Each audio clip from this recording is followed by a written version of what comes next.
Brickhouse Collectibles, this is Pat. Can I help you? We're kind of in an unprecedented space right now with Pokemon and the amount of people that are collecting and playing it right now. Mostly collecting. Hi, I'm Patrick Burnett, owner of Brickhouse Collectibles here in Farragut, Tennessee.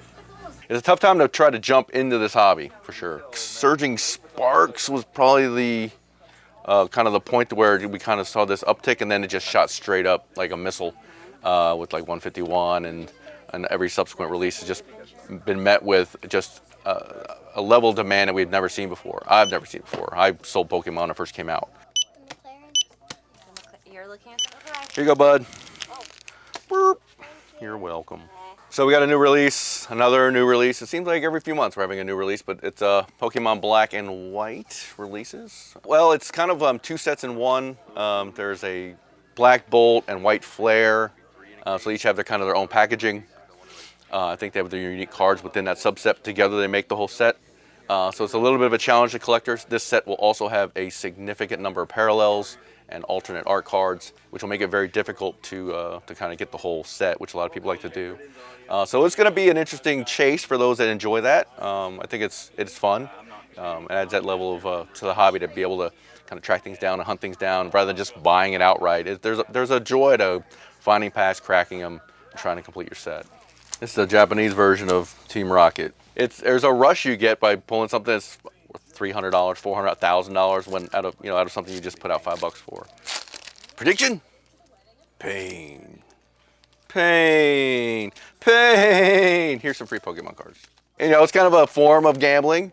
Could you get the same kind of rush when you do a scratch-off ticket and you win money, or you pull a slot machine and you win money? It's a very similar kind of effect. There'll probably be a line between 40 to 60, 70, 80 people lined up. That's your paper gold. I check the cameras in the morning when I wake up, and it's as early as 6 or 7 o'clock that people are already starting to line up. Fortunately, no one's put up a tent and stayed overnight, and we don't need to do all that. I can honestly say that of all those people, it's really not a lot of scalpers. They're almost all of them are regulars. I know their names. They're buying for themselves or for their children. Even the Japanese has packaging cooler than ours. I mean, it's like, look at that with this nice, this cool little box. I mean, it's awesome. Presentation. Having things split in two, like even my numbers, let's say I got 100 boxes, really I have like 50 boxes because everyone's going to want one of each. So it's challenging from an allocation standpoint and from a selling standpoint to try to meet the demand. So it's going to be a great chase for the collectors, but it's going to be a challenge. Ultimately, it's a game. Here's the newsflash. Like 95% of people collect this thing, but it's actually a game you can play. What to open? I don't know. There's something about it to where it's just kind of transcended it has not stopped. You share it. It's something you can share with your kids.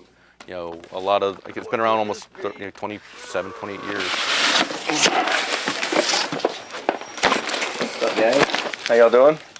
So a lot of the kids that were 7, 8, 9, 10 years old when it first came out, it's something they're able to share with their children. Kind of rekindle their childhood joys, live through their kids, help them learn how to collect, and that'll probably happen again. Gotta catch them all, right? That's what it's all about. Tomorrow, bright and early. I should have done that, but Here we are. Pretty sure I'm guaranteed stuff. It's both cool and crazy at the exact same time. I've been to a few like midnight releases for video games, and I'd say this is pretty similar to that. Hello, I'm Jackson. I arrived here at 4:30 a.m. after waking up at 4 a.m. They've been extremely chill, extremely nice, extremely cordial. I can't say anything bad about them. All right, I'm about to do as quick as I can. If I can't open early, I will. I do have a lot of work to do. Yep, no worries. Just over 1,000 little creatures that each one of them is someone's favorite. And so with that much variety, every Pokemon's bound to have some sort of value, and that's going to bring people out here. All right, guys, respect everybody's place in line, but I'm going to open in a few minutes, so go ahead and put your chairs away, but respect everybody's place in line. Thank you.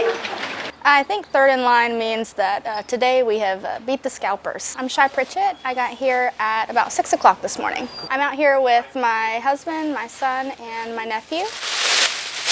We are collectors. We've been collecting for decades now, and it's become increasingly harder to get Pokemon cards at retail and to be able to keep our hobby affordable and to be able to enjoy it with our kids, because scalping has become a pretty large enterprise. This is how it starts. It's all gonna be gone in like an hour. All right, so I'm gonna let in like about 20 at a time, process everybody as quickly as possible, let in the next group like we did last time. It just makes it a little easier on me. I appreciate y'all's patience.